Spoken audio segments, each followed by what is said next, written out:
Rossiyaga qatnayman deganlarga Lada Lagurs aka, kraskalar qanaqa dehqonning o'zidan?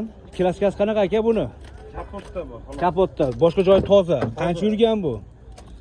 Bu Lacetti motor qo'yilgandan keyin bir 200 ming atrofida bo'ldi. 200 ming motor hadovoyda umuman ishi yo'q. Yo'q, tayyor mashina. Propanmi, metanmi bu aka?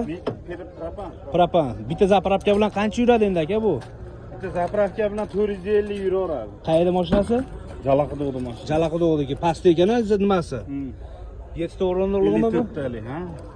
54 talik propan gazlari bor, 4 ta yumshoq baloni yangicha, xolasa gen, xolasa afarmena bo'ladi deyapti. Kelishib qoladigan bo'lsa, yangi Cobalt bo'lsa, bunda puliga qo'shadigan bo'lsam, qo'shib turib ham olaveraman deyapti.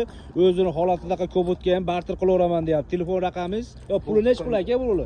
7,5 ming kami bor. 7,5 ming kami bor. Yili 2017 da bitta kapotga kraska tekshirish olaveradi. Ha, tekshirib oladi qolganida o'zlari. 7,5 ming kami bor. Telefon raqamingiz 93lik 213 213 48 67 ga aloqaga chiqarasizlar. Tayyor, motor hadovoyda umuman ishi yo'q. Motorni yangi bosib qo'ydim deyapti. Ol sotilarni qilib qo'ydingizmi motorda? Hamma yo'g'i bor. Motorda ol sotilarigacha qilib qo'yibdi.